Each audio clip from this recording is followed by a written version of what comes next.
I'm sure a lot of you guys remember the old ceremonial hunting tradition of eating the heart out of the first animal you kill.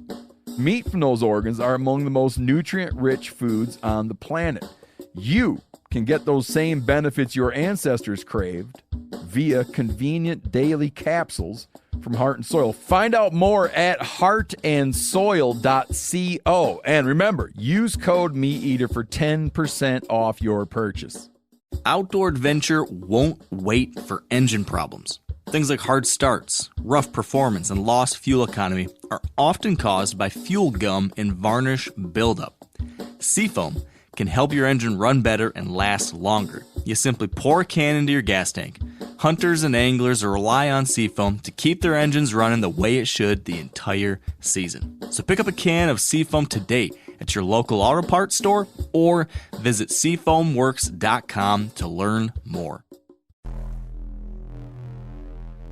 Welcome to the Wired to Hunt podcast, your home for deer hunting news, stories, and strategies. And now, your host, Mark Kenyon. Welcome to the Wired to Hunt podcast. I'm your host, Mark Kenyon, and this is episode number 4. Today, we're going to be talking about whitetail spring cleaning. And by that, I mean the projects that you and I should be working on this spring to prepare ourselves for the 2014 season. By the end of this episode, you'll be motivated to get to work, and you'll be armed with new ideas to take to the woods. Cue the music.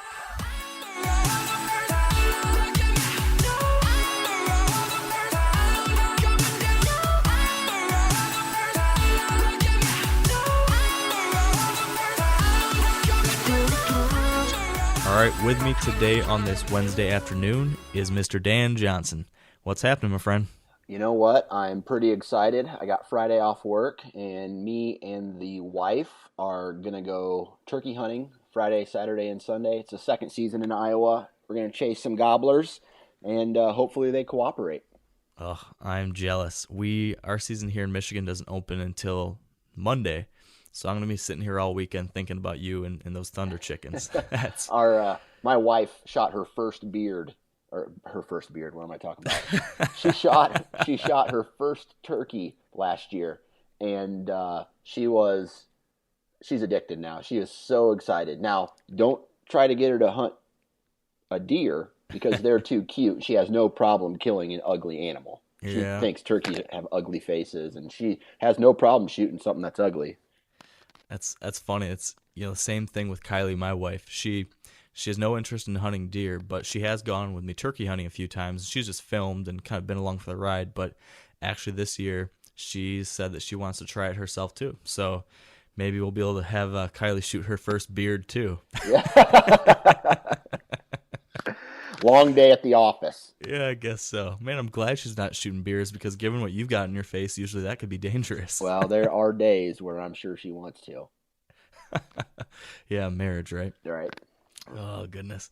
Yeah, right now I'm just wishing we had warm weather again. We had a couple nice days this past weekend, and now today and yesterday it's back into like the 20s and 30s, so it's feeling rough over here, but I'm ready to start enjoying spring weather and turkey hunting and all that good stuff. Yeah, where I'm at right now, it's 57 degrees outside, and it looks like this weekend is going to be mid-50s to mid-60s. I think maybe Sunday or Saturday it might get up into the low 70s, but this has just been a crazy year for weather. I don't know, El Nino or something must be happening. I don't know. Whatever it is, I don't like it. Exactly. It's been rough, but yeah, good times are ahead. I guess let's start talking about whitetails. Let's do it. That's usually what's on our mind, isn't it? That is every day. So with that said, then I guess we'll get right into the meat and potatoes of what I want to talk about today, and that's spring cleaning. And that's not really what most people would think about when we say spring cleaning. What we're actually going to talk about today, Dan, is the projects and the work that we should be doing right now as whitetail hunters that's going to better prepare us for the hunting season. And today on the Wired Hunt blog, actually, I don't know if you saw it yet, Dan, but I posted an article called The Secret to Killing Big Bucks. And the point of this article was that there actually isn't a secret. There's no fancy strategy or special tactic that's going to, be that magic bullet. Instead, if you want to kill mature bucks, I think it really comes right down to just getting off your tail and doing the hard work.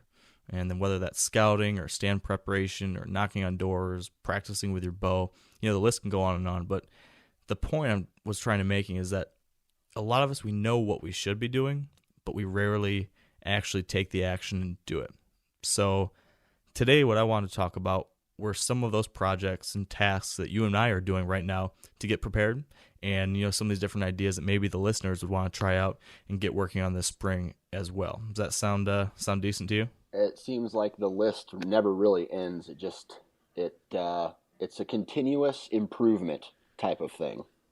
Yeah, so true.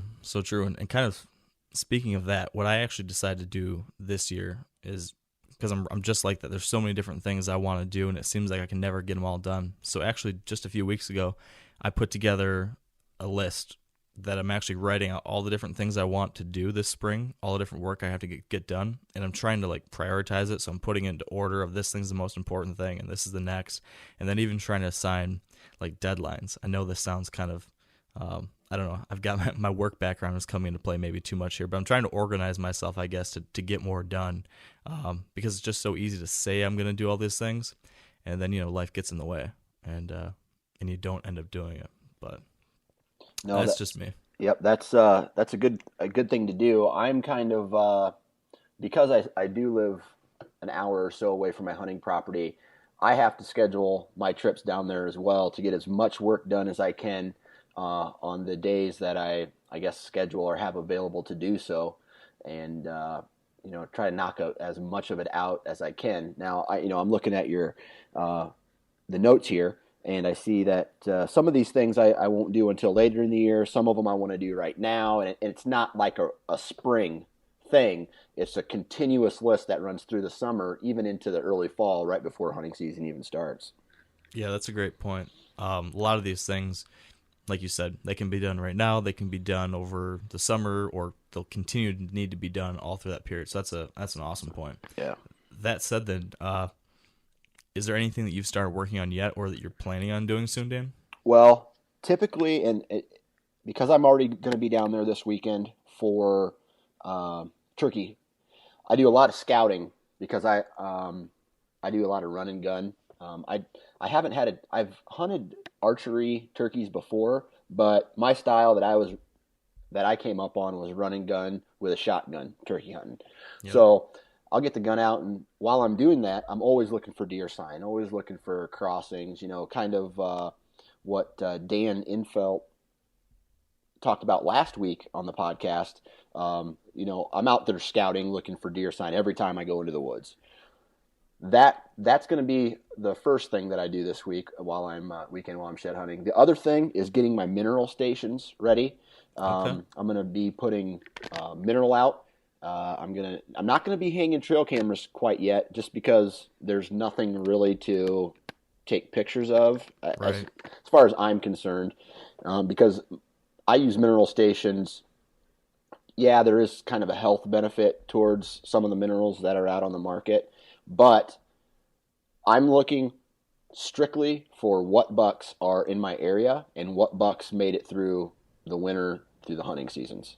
So as far as what's going to happen in the near future, it's scouting, mineral stations. That's there's about 19 different things I could talk about on those two topics, so I'm going to try to figure out where I want to start here. But let's start with scouting. Like you mentioned, we had a really good conversation about scouting last week with Dan Infalt. But when you're out there, what are you usually looking for? What are the things that you personally really like to key in on? Okay, so for me, I always take what I've learned from the last season and make my adjustments towards the new season, the next upcoming season. So I'm going to the areas where I've had historically good luck, but I've also am looking around those areas to see if there's entry and exit points to those, whether it's a bedding area or to travel corridor. And the perfect example is, remember that shed I found on that fence crossing this year? Yep, I do. That is a huge pinch point. And there's that river, and then there's a big old fence with a cattle pasture, right? And it all comes down into one area. And I have a feeling there is a lot of activity that goes through there. Now, it may not be, it's one of those places where if I had one place to sit on my farm for an all-day sit, it's probably going to be that pinch point. Yeah, no, I could see that being a great spot during the rut for sure. Yeah. So that's pretty much the, as of right now, the scouting portion, obviously old sign with rubs and scrapes and whatnot, but it's kind of hard because my property lays big.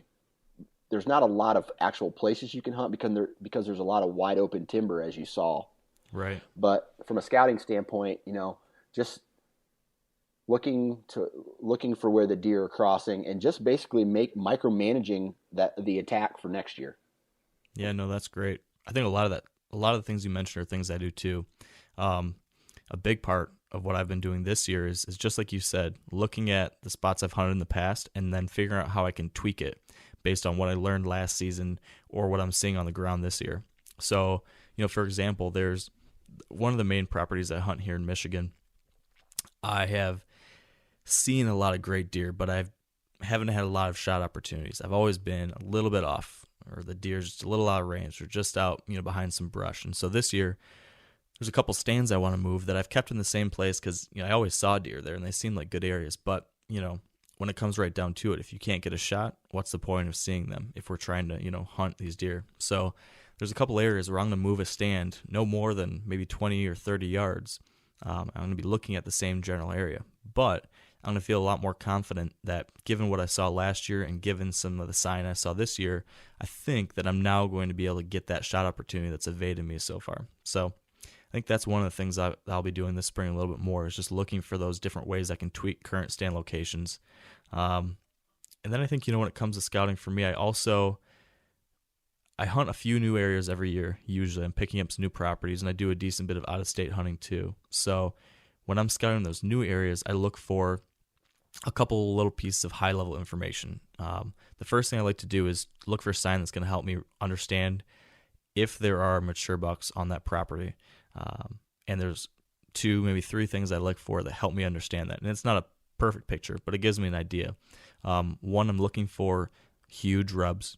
I don't know if we talked about this before, but lots of times, that people say that a mature buck or a big buck, he'll rub little trees, he'll rub medium-sized trees, he'll rub big trees. But a young buck will most likely not rub on really big trees. So if you see a really big tree rubbed up, probably 98% of the time, that's going to be a pretty big mature deer. So, when I see a really big rub, that's a great indication that there's a big buck in the area. And usually if there's a big buck in the area, you know that this general region or general couple properties in that area could have some good deer. So that's a good sign for me. I also, like Dan Infalt talked about last week, I do keep an eye out for really big tracks. Something I learned from his site too is using your fingers to tell or to kind of judge how big or old a deer is. If it's 3 or 4 fingers wide, that's a pretty decent deer. So I keep an eye out for those types of things. And then otherwise, I'm looking for the very basics. I'm looking for those bedding areas, doe bedding areas, again, like we talked about last week, maybe circles of several different beds together, and then those isolated buck bedding areas, and then just looking for those pinch points, just like you were talking about, those spots where it's going to funnel deer down that will make for good rut hunting locations. So when I'm scouting, I'm looking for all those different types of things, and then using aerial maps and stuff to confirm or to get better ideas of where to scout and look for that on the ground side. So yeah, I've been doing that a little bit so far this year. I'll probably be doing a lot more of it just after turkey season. We'll be turkey hunting here for another week or 2. And then once that's done, I'm really going to be hitting the ground hard until green up happens. So I think that's what my scouting regimen is going to look like for the next few weeks. And it's crazy because then that automatically flows into the summer when I start setting my stands in the summertime, probably, late July, early August. But it's so crazy. So you think you got it figured out. You've done your scouting. You've hung the tree stands. Next thing you know, I had, 6 tree stands hung, or 6 locations trimmed out, and 3 stands hung, and then 1 set is my, run and gun set, so to speak. Now, a lot of you guys are familiar with the old hunting tradition of eating, some organ, the heart or a chunk of liver off the first animal you kill. I had that when I was a little kid, and it was a big deal. Organ meats were always prized by frontier people who knew the importance of getting a lot of different minerals and nutrients. And as often is the case, those guys were onto something, because organs are among the most nutrient-rich foods on the planet. And you can get the same benefits your ancestors craved via convenient daily capsules from Heart and Soil, made exclusively from regeneratively raised, grass-fed, and finished cattle. Heart and Soil's unique freeze-drying process means all those important nutrients are trapped in, ensuring you experience every one of the benefits of nature's superfood in a clean, convenient, taste-free capsule. Find out more at heartandsoil.co.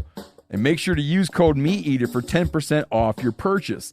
That's heartandsoil.co. Use the code MeatEater. We've all seen plenty of gadgets and fads come and go, but here's one product that stood the test of time: Seafoam Motor Treatment. Lots of hunters and anglers know that Seafoam helps engines run better and last longer. And it's really simple. When you pour it into your gas tank, Seafoam cleans harmful fuel deposits that cause engine problems. I'm talking common stuff like hard starts, rough engine performance, or lost fuel economy. Seafoam is an easy way to prevent or overcome these problems. Just pour a can in your gas tank and let it do its job. Now, you probably know someone who's used a can of Seafoam to get their truck or boat going again, because people everywhere rely on it to keep their trucks, boats, and small engines running the way they should the entire season. So, help your engine run better and last longer. Pick up a can of Seafoam today at your local auto parts store or visit seafoamworks.com to learn more. I did not hunt those pre-trimmed stands for, I bet you I hunted maybe one. So the game plan definitely changes throughout the year. And it's good to be prepared, but you have to be mobile. Yeah, no, that's true. We could do a whole episode. I think we probably will do a whole episode just about that, run and gun and mobile hunting. And, one thing that I like to do, kind of related to what you said, I know you said you do a lot of your stand hanging in the summer. And, to be honest, I usually do probably the majority of my stand hanging in the summer just because I end up procrastinating. But in an ideal world, for me personally, I think it's best to hang your stands like right now, if possible, for me, because when you're in the woods right now or when you're in a tree right now, it looks just about the same as it will during hunting season because the leaves are down, the woods are open. So in a perfect world, if I'm able to get out there right now and do it, I like hanging stands right now because I can see where I'll be able to see during the hunting season. So I'll have a better idea if I'll have a shot to this trail or this trail. And then I can also see what the deer will be looking at when they look up in the tree at me. So I can get a better idea of, does this tree have enough cover? Does it not? Do I need to add some cover? Something like that. So I'm hoping to hang some stands this spring. I'm heading out to our Ohio property in, I think, 2 weeks to do some moving around with stands. So it's something I try to do, but sometimes you just don't have time, and I end up doing it in the summer too. But, that can be tough. I've had times where I've hung a stand in the summer and it seems like it's brushed in real nice, but it's kind of deceiving with all those leaves during the summer when it all falls. Sometimes you can really stick out like a sore thumb. Yep. Come hunting season. There's definitely pros and cons to each of those, because one con that I've learned from experience, okay, so it's April or May, and you get out there and you trim a set, or even March. So you got June, July, August, September, October. That's 5 months almost until the hunting season. A lot of branches can fall, a lot of trees can grow, or things shift in the woods, and that's why I always try to get mine done closer to the hunting season. And this is just my personal take on it, because and the reason I do that is because I had, it was a couple years ago. I went out, set a stand in, I think, April when I was turkey hunting, and I get out there. It's October 27th or something, that pre-rut's just kicking in, climb my stand. I'm waiting for the sun to come up. I'm like, oh, this is money. I can just, I can hear deer moving around me in the distance. Here comes this 150 class. I think it was a 9-pointer, 10-pointer, something like that. And I wasn't 100% sure if I was going to shoot him or not, but the tree that fell in the meantime made that decision for me. So one of my shooting lane was blocked, and that's why I tend to get it done later in the summertime. Yeah, no, that's a really, really good point and so true. What I try to do is if I ever do hang a stand in the spring, you got to get back out there one more time in the summer to try to just double check and see what grew up. But I think in a situation, especially like yours, Dan, where you can only get to your properties a few times a year, it makes sense that you've got to get the trimming and the stand hanging done at the same time, and you can't really afford to have 2 trips to do that. And lots of times that's the case for me too. So great reminder there. And those, trimming shooting lanes, like that's another huge topic, because how many times I feel like there's a fine line I walk when it comes to trimming shooting lanes, and trying to do some of that now, some of that later. But I feel like you want to trim enough so that you can get a shot to as many locations as possible, right? And you always want to, at least I'm telling myself, well, I want to cut that limb because what happens if a deer stands right there and I can't get a shot? And so I'll go through this whole thing in my head. But then at the same time, if I get too cut happy and I start cutting too many things down, then all of a sudden I stick out like a sore thumb on this tree, and deer are going to spot me. So I feel like I'm always walking this fine line. I'm sometimes going too far one way or the other. But it's a tough one. Do you ever struggle with that too? Okay, so when it comes to shooting lanes, I'm a minimalist, okay? I know guys that go out there and they'll mow what seems like take a football field down. Me, the way I think is an arrow is the size of a screwdriver. You know what I mean? So true. You don't need a football field, but so I cut my shooting lanes, and it's hard to tell differently. I don't cut a giant lane. I guess I'm more along the lines of pockets and where I think they're coming from. So I have these little pockets out there that have gaps in them, and just hope that they hit one of those pockets. Now, in the past, I have also cut lanes as well, but I don't know. When I'm hunting, I go a lot with my gut. Okay, as far as whether it's setting up or trimming, where do I think this deer is going to come from? And then I'm trimming out these trees. And if you have the time, if you have the patience, if you have the energy, and this all comes back to your blog that you wrote today about just getting the work done. If you just got to do it. Just cut the lanes, cut them big, cut them wide, so that way. But again, it's a pro and a con. Are you sacrificing exposure if you cut a giant shooting lane or remove some of that brush, or do you not cut a gigantic shooting lane and have that risk where there's that one branch that's keeping you from taking an ethical shot, which has happened to me before as well. Yeah that's it's a doozy. Yeah, I think if someone could ever get into my head when I'm out there hunting or preparing a stand location or anything like that, they'd probably think I'm like a paranoid schizophrenic or something, because I'm all over the place in my head. I'm like, should I do this? Do I do that? Oh, no, I got to do this. And then 2 seconds later, I'm like, nope, I got to do that. Yep. I swear I probably overthink these things way too much, but I think for me, I end up tending the opposite of you, and maybe that's a mistake. It is a mistake. I should probably focus on getting more cover, but I'm always so paranoid that one limb, like you said, it's going to be that one spot. That's going to be, with my luck, that's where the giant buck's going to be. I'm not going to get a shot, and I'm going to sit there for a minute and watch this 160-inch buck sit there at 20 yards and just kick myself in my head because I didn't cut that one dang limb. So I don't know, but that's definitely something that I'll be working on the coming weeks and months too. Bouncing back a quick second to something you mentioned a little while ago, mineral stations. I like to set those up pretty soon here too. And like you mentioned, not so much for trail camera pictures right now because, they're not really growing much yet. I'll really get my cameras out there heavy in like late June, July probably. But there's a lot of different research and differing opinions on how much nutritional value there is to those supplements this time of year, or all year really. And it's funny, I was actually just doing a little bit of reading on this today because I thought about writing a blog post about it. From what I've seen over the years, and then from a lot of the guys that are a lot smarter than me who research this stuff, it seems to be that most people believe that, right, these different supplements and mineral blocks, they probably help. They're probably a good thing, and they certainly probably don't hurt, but there hasn't been any real substantial hard evidence that says absolutely 100% sure these things definitely increase antler growth or they definitely increase body size or anything like that. Isn't that crazy? It is. And the crazy thing about it is, and this kind of gets me back, and I know me and you have talked on the side about the hunting industry and the pros and the cons and all these other things.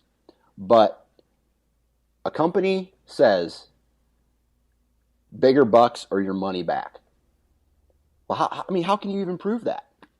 Well, that's the whole point of it, right, Dan? Is No one can prove it, so that no one gets their money back. Yeah, but okay, Yeah. so in reading that and looking at, I read some articles as well, and right now in the gestation period of a doe, this time of year is when they start building up their milk supply and lactating. They start Right. The lactation process, I guess. Now, what I'm saying right now is all secondhand information from the place that I read it. But some of these minerals they claim to have nutritional value. Some of them claim to pretty much just be attractants to Right. get bucks or deer in front of your trail cameras. But the way I look at it is, if it didn't have some type of nutritional value or it didn't benefit them, then why do they continually come back to that location? I don't know. And the way I look at it is, have you ever been deprived of carbohydrates and your body is craving like chips or something crunchy, and you have that feeling that you need something? Yeah. Let me take a really quick off-topic run here because this is a great story. One time in college, I was staying up all night to study for a test, and I drank 2 Monster energy drinks. Bad idea, right? I drank 2 Monster energy drinks in like 4 hours, and I was up till like 6 in the morning, finally got done, tried to go to bed at 6 in the morning to get a couple hours of sleep before my test like at 9, and I laid in bed like shaking, and I had this and I had this craving just that you just talked about. Like I needed carbs. So I had a box of goldfish crackers, a whole box, like not the little like quart bag, but the full box of them. And I swear to goodness, I ate the entire box in one helping in like 15 minutes, just sitting in my bunk bed in my loft in my dorm room, just hammering these goldfish crackers. That would have been a sight to see. It was, and that's my my one diatribe off topic today. So sorry. No, that's. I mean, so you would think that they come to it for a reason, and just because it smells good doesn't mean they're going to continually eat it. The way I look at it is, it must have some kind of value that they need. Because in nature, you're either a necessity or you're not. Nature is more black and white, I think. If there's not luxuries, it's either life or death. You need this or you don't need it. And that's I don't know, it's just kind of a crazy idea I have. And the benefit is, if you get a big buck in front of your camera, that's awesome too. Yeah, no, I agree. I think I tend to be with you on that too. There's nothing absolutely 100% substantially proved about what these minerals or different things do. But I think, like you said, I don't think it can hurt. I think it does help in some maybe intangible way. And heck, I'm happy to help these deer out in any way I can. So I'll put it out there. And like you said, then for sure, there's some that are just attractants for the most part, and they work great for what they need to do, like getting pictures. So yeah, good points all the way around. What about another thing you sort of touched on a little bit earlier when you mentioned access? And I don't know if you're doing any of this time of year at all either. But what I'm trying to do right now, one of the things on my list for the next couple weeks is trying to prep some entry and exit routes we talked about this a little bit, probably, I think it was episode number 1, about how you learned in that one spot how you needed to have a different access route to get to your stand without bumping deer, right? Right. So that's something I'm trying to figure out right now is where are the areas of my property where I have been spooking deer coming in and out, and then what can I do differently in that travel way or travel path or whatever it might be to get there without having that conflict. I think this is another topic we could talk about for hours because entry and exit, I think, is something that most or a lot of hunters overlook. I know I did for a really long time. I just walked right into my stand and the quickest way to get there, and I walked right out in the evening. And I was spooking deer all the time, and I didn't think it was a big deal. I always thought, after dark or before daylight, no big deal. But, the more I've gotten into this, and I think the more you get serious about hunting these older deer, you find out that any type of interaction like that can educate a mature deer and can, hurt your chances of ever seeing him during daylight again. So that's something I'm trying to do right now, finding those spots where maybe I can clear a path or just make a path a little easier. I'm going to go through a couple of the areas that I have and actually have a little backpack sprayer with some Roundup in it and just try to kill off a little bit of the vegetation right on my footpath so that's one less thing that can make noise when I'm going in and out this fall. And I know that some of that, I'm going to have to touch up again later this year, but just little things like that, trying to do a little bit more to give me just a touch bit more of a quiet exit and entry. So I don't know, do you work on that, or are you planning on doing anything like that this year? Well, I think since the very first podcast, and where I did talk about, that learning experience I had with that area that was holding all the big deer. So I was proactive. I called the landowner and I said, "Hey, I hunt right along this river. It's more of a creek. It was real low, so you can cross it at certain times." And I said, "Do you mind if I park my truck on your property and come in from the opposite side to my hunting stand?" Well, the answer was no. I'm not. He said, "I would rather you not do that." So you got to respect his word. Yep. So the only other option is to come in from a completely different direction, and we're talking. A lot of people say, "Well, I walk a mile to my tree stand." Okay, walking a mile in it with a backpack on, with a tree stand on your back, sometimes with a bow in hand. I can walk a mile on a treadmill, probably in a comfortable walk, not too fast, not too slow, maybe 10 minutes. Yeah, that sounds right. Okay. Now you add all those obstacles, terrain, it's going to take you a long time to walk a mile to a tree stand. With that said, there are limited options, and if you want to be extreme about it, you can do that. Will I do that? I don't know. We'll see if a buck deserves that first. Yeah, it's tough. Gosh, a lot of times, like you said, if you want to be able to get in there through the back door or whatever way it is to avoid being, in interaction with those deer before you want to, you got to go way out of your way sometimes. I've got a situation just like you mentioned where on one of my main properties, if I want to get to the back of that property to hunt some of this high ground back there, I have to walk all the way through all the good stuff. So I went and asked the neighbor, just like you, asked for permission to access my property from the back, just passing through their property. And this family, they don't hunt, they don't do anything on that property, so I thought it'd be okay. And I got permission to do that. But then later that year, turns out their neighbor didn't end up liking the fact that, I guess they hunted, so they didn't like the fact that I was walking by their property, and they put the kibosh on that. So now I'm kind of stuck in a similar situation where I don't have a lot of great options, and because of that, I've almost stopped hunting that area completely because I'd rather not hunt it at all, even though it looks like a great spot and it has a lot of potential. I'm getting to the point now where I'd rather not go into a great area if I know I'm going to spook a bunch of deer. I'd rather not make that or risk that because it just can hurt your hunting so much, I think. Yeah, and the scenario that I have is the creek makes a giant U. So this little section and strips of timber that I like to hunt in this edge is almost a peninsula. So other than cutting right through the middle of it to get to a stand location, you have got to drop down into a washout, get to a creek, walk all the way up and around to where you want to be, And, it's just something that it's pretty much you just got to do it. If you want to hunt there and come in undetected, you just got to do it. Yeah. Yeah. No, those, having a creek or something like that is so perfect. When they're there, it's great because that makes just a perfect access route. You can be low, out of sight. You're not going to leave scent because you're walking through the water. It's pretty quiet. I love it when I've got a property with that kind of access route. Yeah, unless there's like 8 feet of water in it. Now, a lot of you guys are familiar with the old hunting tradition of eating, some organ, the heart or a chunk of liver off the first animal you kill. I had that when I was a little kid, and it was a big deal.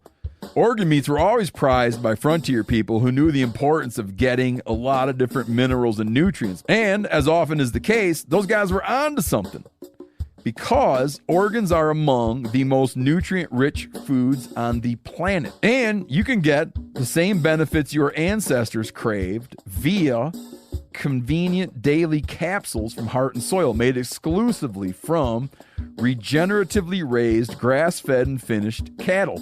Heart and Soil's unique freeze-drying process means all those important nutrients are trapped in, ensuring you experience every one of the benefits of nature's superfood in a clean, convenient, taste-free capsule. Find out more at heartandsoil.co. And make sure to use code MeatEater for 10% off your purchase.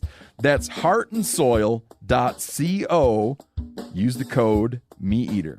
We've all seen plenty of gadgets and fads come and go, but here's one product that stood the test of time: Seafoam Motor Treatment. Lots of hunters and anglers know that Seafoam helps engines run better and last longer. And it's really simple. When you pour it into your gas tank, Seafoam cleans harmful fuel deposits that cause engine problems. I'm talking common stuff like hard starts, rough engine performance, or lost fuel economy. Seafoam is an easy way to prevent or overcome these problems. Just pour a can in your gas tank and let it do its job. Now, you probably know someone who's used a can of Seafoam to get their truck or boat going again, because people everywhere rely on it to keep their trucks, boats, and small engines running the way they should the entire season. So, help your engine run better and last longer. Pick up a can of Seafoam today at your local auto parts store or visit seafoamworks.com to learn more. You don't like swimming to your stand? Late November would be a little chilly. Yeah, it would. Similarly to mid-February, I've swam in that river that you're talking about, or one of them. Cold. Yeah. That's what it is. There's a pretty good book actually on this topic that I just read earlier this year. It's by Bill Winke, who is the creator of MidwestWhitetail.com. The book's called, I think, Trophy Terrain Volume 1, and it's Creeks and Ditches is what it's called. So it's a small book, but it talks pretty much just about this, talking about how you can use ditches and creeks to better hunt deer, and a big part of that is understanding how you can use those to get in and out of your stands. So that's something I recommend people check out. I enjoyed that. It's a quick read, but there's a couple good pointers I got out of that I think I'll be able to use more this year too. So we'll put a link to that in the show notes if anybody wants to check that out. And that's the crazy thing. Like, that's one experience from Bill Winke. And Dan last week talked about his experience with the marsh buck or the hill country bucks from some right. of the other DVDs that he's put out. But as a hunter, you have to be able to observe your surroundings and make educated guesses on your property. I mean, you can't read a book about crick access and then expect to use those same principles going into a giant timber scenario. You have to be able to read those principles and apply it to your scenario. So it's and that's one thing that a lot of hunters, and if you're listening today, that you really should take away from these podcasts is slow down, observe your surrounding, and make a educated guess on what you have in front of you. Because, these guys are these quote unquote professionals or people with more experience, and these guys have killed some giant deer. They have their story to tell, and you have to be able to apply it to your hunting situation. Yeah, so true. I think everything's different, right? All of our situations are different. We've got a different hand of cards dealt to each one of us. And what I try to do, like you said, is look at these different experiences or stories or recommendations that guys have, try to see what the basic principle is there. And then, like you said, figure out what that is, or maybe it's a system or whatever it is, and then apply that to your circumstances. Yeah, I think that's huge. And then, the other thing, kind of tying into what my blog post again was today, is lots of times we'll hear these things, we'll read these things, and we're like, yeah, that makes a lot of sense. I should do that. But so many times, I'm guilty of this, is I'll, read 50 different great ideas and things I should do. But then when it gets to hunting season, I just fall back into the same old, what's easy, what I'm used to. It's a lot more difficult to actually implement those great ideas that you talk about or that you read about. It's a lot easier to kind of forget about and fall back into the routine. So that's something that just, again, kind of like what I talked about earlier in this in the show today, is what I'm trying to do is make myself accountable with these things. So I'm trying to, write out these specific goals. So whether it be, work I want to do earlier in the year, like these different projects we've been talking about today, or if it's a change in my strategy or something I really want to do differently this hunting season, I'm trying to find ways to hold myself accountable to make those changes. So this is just a system that works for me, but for me, I need to write things down. When I write things down and I check back on it later, that works for me, and it helps me, stick to it and actually make progress on it. So again, I'm setting these goals so that later in the year I can look back at it and say, okay, Mark, don't be an idiot. You wrote it down. You know that you can't walk out across the open field at night. You got to take the back route in. And then, even though I'm cold, even though I'm tired, even though I'm really hungry, and I just want to get back to the truck, when I am frequently looking back at these things that I'm telling myself I got to do it and reminding myself, I'm much more likely to do the right thing versus the easy thing. So exactly. It's almost like you wish you had a tattoo on your hand or on your wrist somewhere that said no shortcuts. And because some people out there may have a week they get a hunt, or just weekends. Or for me, I take 2 weeks off every November, and I hunt straight through that. There's guys out there who hunt way longer than that. But going into week 2, I am sleep deprived. I'm exhausted. That starts to be when I'm starting to fall asleep in the stand. Yeah. All those things. It's just like I wish I had a little angel or a little version of my mom on my shoulder, slapping me in the back of the head and saying, "What are you thinking? What are you doing?" Your mom doesn't sound like that. Oh, I know, but I got to make her sound more like a mom. Yeah, I know it. No, I wish I had the same thing. That's so true. And this is another link I'll have to post in the show notes. There's an article that we put out last year. It's actually I don't know if you saw it, Dan, but we released an ebook last fall called The Rules of the Rut. It was a compilation of different rut-related tips and articles and stuff. And one of those was about the mental challenge of hunting the rut. And for you and me, when we're hunting like 2 weeks straight all day, that is grueling. But really the basic idea of it can apply anytime during the season, right? It's, like you said, not taking the shortcuts. It's sticking to it. It's, staying focused, staying motivated, keeping a positive attitude. All those things can be really tough to do, especially, after hunting for 10 straight days. But really at any point of the year, or, in December, after you've hunted a lot all year, you still haven't got your deer, things have been going bad. I think, having that stick-to-itiveness and that persistence and attitude, gosh, it makes a huge difference. Yep. It's a never ending thing, man. It's just always moving forward, always learning, and and that's the thing that I'm starting to learn and it took me, I didn't seriously start hunting until 2006. Okay. Now I hunted way before that, but I was that person who probably like a majority of the hunters are. You set a ladder stand up at the beginning of the year. You set in that one stand, or you go to another stand that you've previously set up. You may not have cut shooting lanes, but it's there. That stand's there, and you go back to it year after year after year. Yeah. And you get into a rut. And then, I think 2006 is when I was introduced to serious hunting. and into some of the hunting industry, and I was exposed to talking with other hunters who were successful, and talking to them, reading articles, and being able to judge which article was trying to sell you something, and as opposed to trying to teach you something.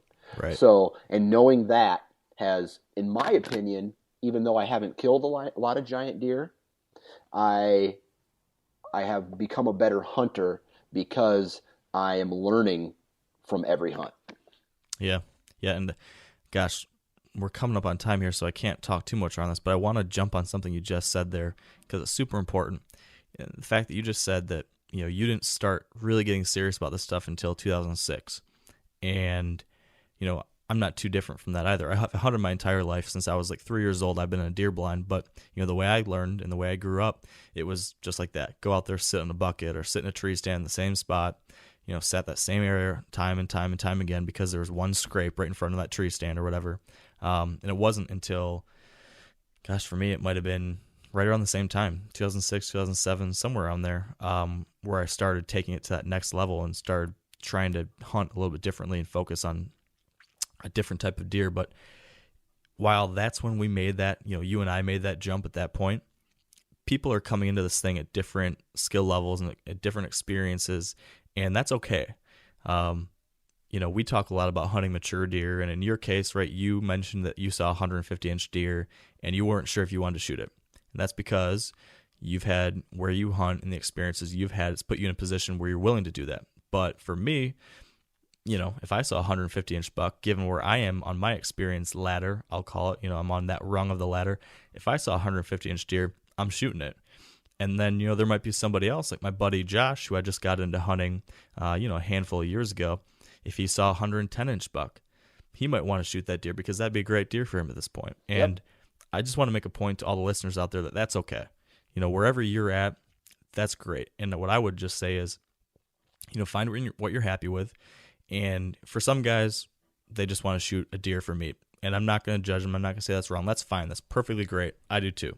So if you want to shoot a small buck or a doe, that's okay. If you want to do something different, if you want to hold out for mature deer, that's great too. And that's fine. I think that people just need to make sure they come into it with the right expectations.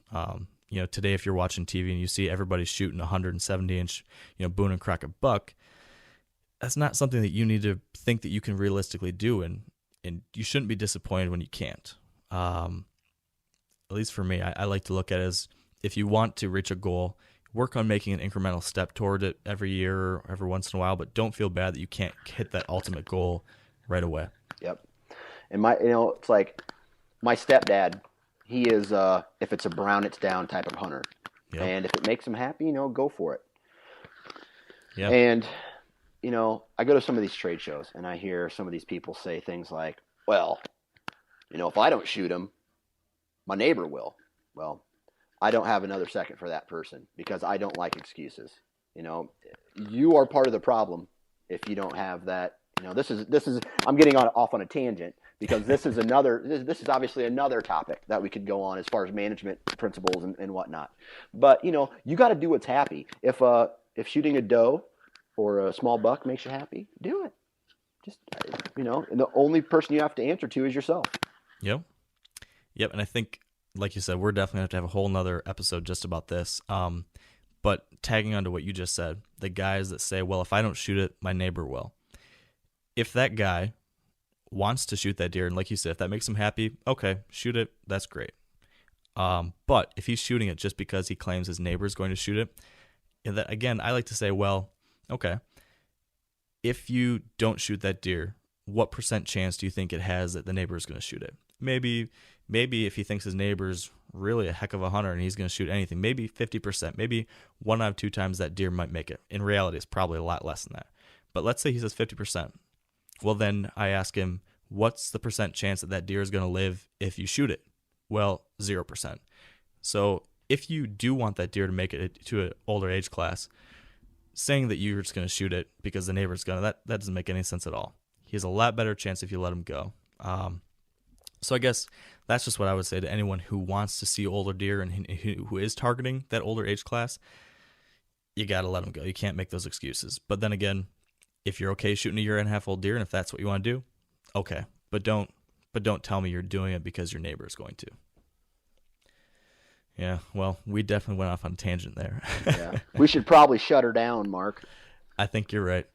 Dan. Anything else though? Do you think we need to add before doing that? No, I think we're good to go. And I'm already taking notes for next week. So, I hope that the people who are listening tell their friends and are at least I don't claim to be a professional anything, except I used to hold a record at Pizza Hut for most trips to the buffet. So I would consider myself an expert on that. But anything else, take with a grain of salt, because like we said, your hunting properties and your scenarios are different than ours. Yep. That is so true. We're all in a different position. We're all have different experience levels, different circumstances. So yeah, we're all going to try to learn along as we go and get better and do what makes us have a good time when we're out there hunting. So yeah, this is great. I hope this has been helpful for everyone out there today too. We covered a little bit about different projects we're working on. We talked about, that idea of the fact that you really just need to sometimes, if you're shooting for one of these older deer, bigger deer, it's going to take a lot of hard work. And I think that's kind of the final piece of advice I'd like to, I guess, maybe end on here is just, in the end, you just need to do the work. No excuses, no complaining, no procrastination. If you really have this goal of shooting a mature deer or whatever it is your goal is, make the time and put in the effort to make that happen. What's that saying? They say that luck is what happens when preparation meets opportunity. I think right now, the springtime and the summer, this is the time for that preparation. So, we got to get after it. We got to get off our tails and start preparing. So that's my rant for the day. That said, though, to all of you listening, I can't thank you enough. This has been awesome. We've gotten really great feedback on the podcast so far, just with our first 3 episodes, and we're stoked that you guys are enjoying it. And I just really appreciate you taking the time to join us. And I think Dan and I both would agree that we're really excited about what's to come in the next couple weeks and months as we get closer to the summer and then the hunting season. Got some really cool episodes in store, and I'm just excited that you guys will be joining us along the way. If you have been enjoying the podcast, like we've asked a couple times, please leave a review on iTunes. It really is a big deal. It helps us out a lot, and it'll only take you a couple minutes. So thanks in advance for that.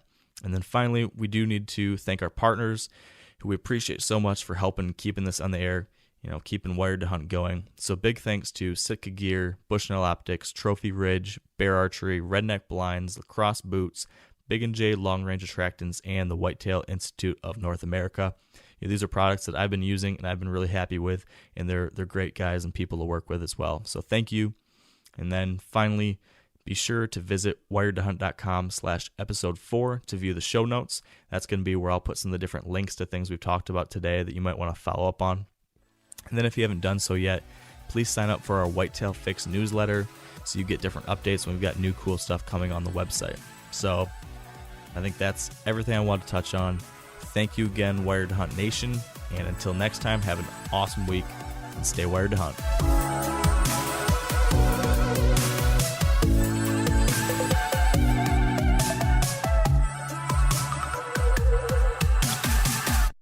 I'm sure a lot of you guys remember the old ceremonial hunting tradition of eating the heart out of the first animal you kill. Meat from those organs are among the most nutrient-rich foods on the planet.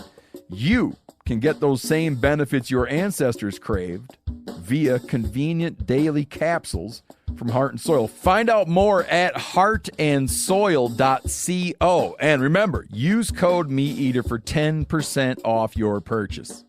Outdoor adventure won't wait for engine problems. Things like hard starts, rough performance, and lost fuel economy are often caused by fuel gum and varnish buildup. Seafoam can help your engine run better and last longer. You simply pour a can into your gas tank. Hunters and anglers rely on Seafoam to keep their engines running the way it should the entire season. So pick up a can of Seafoam today at your local auto parts store or visit seafoamworks.com to learn more.